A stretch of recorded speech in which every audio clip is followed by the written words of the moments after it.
In this video, I'm going to show you how to make a Lego Pokédex using a Pokemon card and Lego you have in your own home.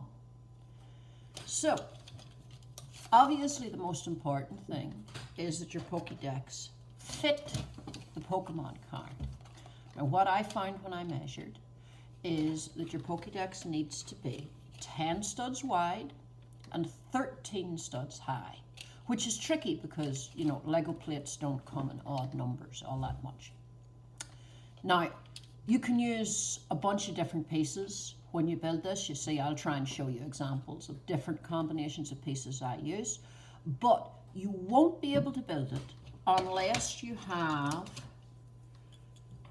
at least, let's see, 1, 2, 3, 4, at least 4 pieces like this. You're going to need 2 pieces, at least 2 pieces that are 10 studs long and 1 stud wide. And then you're going to need 2 more, either these 10 studs long and 1 stud wide. Hello, coach.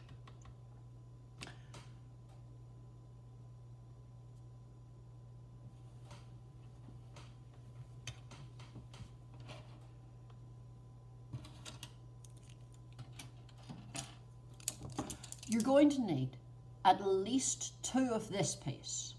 It's 10 studs long and 1 stud wide. And then you'll either need 2 more of this piece or 2 of this piece, 2 studs wide and 10 studs long. And generally the more of these you have, the easier it will be to build this.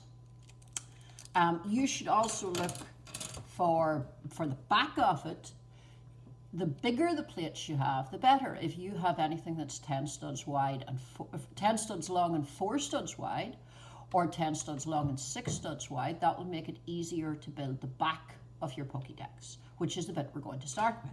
So if I flip mine over, you'll see I used probably the least number of pieces you could to make this shape.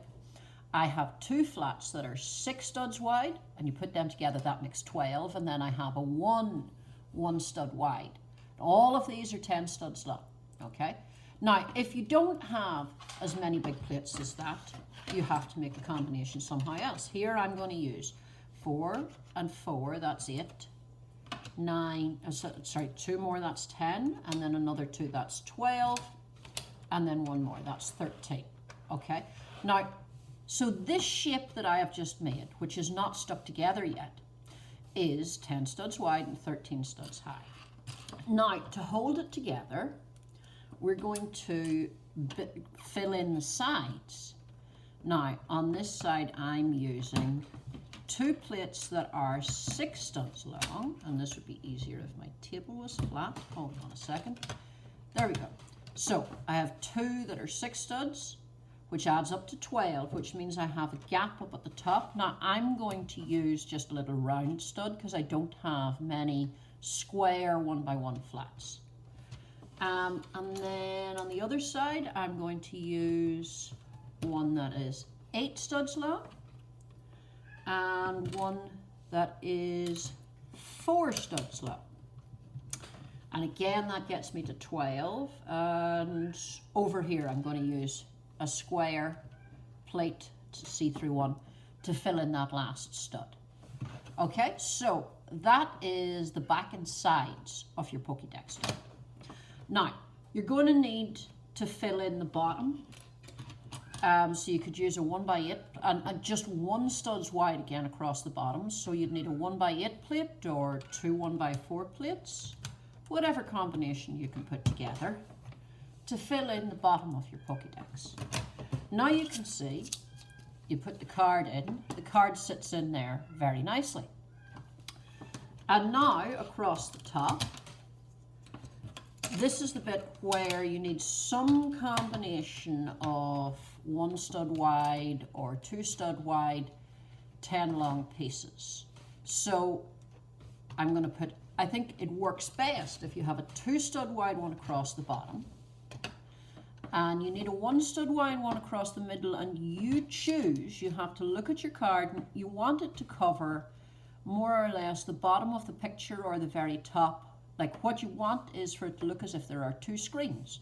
One screen has the picture and one screen has the text on the card.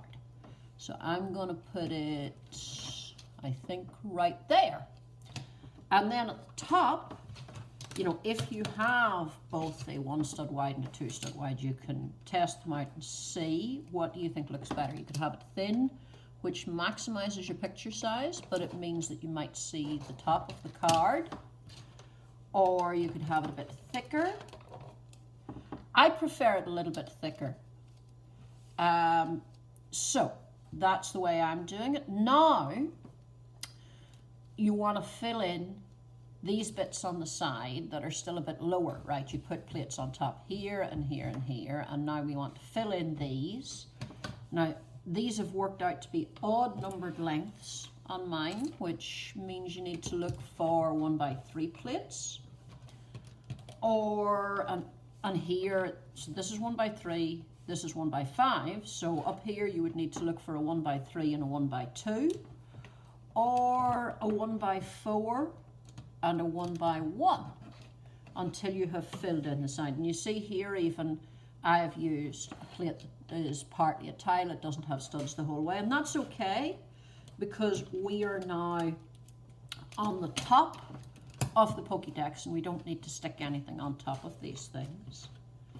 Another thing you can think about while you're building it is your color scheme. On the back you can see I just used a total mixture, and you don't see the back when you're using the Pokédex. Generally when I'm designing my Pokédexes, I try and keep them to black, white, red and blue.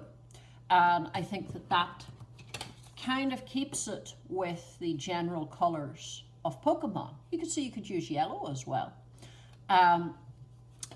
Now, the final touch that you can do, this works very well. This looks like a Pokédex, but if you have a 4x4 round piece and a 2x2 round piece that are in those colors that I talked about, then you can put them together and make a kind of a ball shape and stick that down in the middle at the bottom. And that kind of looks like a Pokeball logo.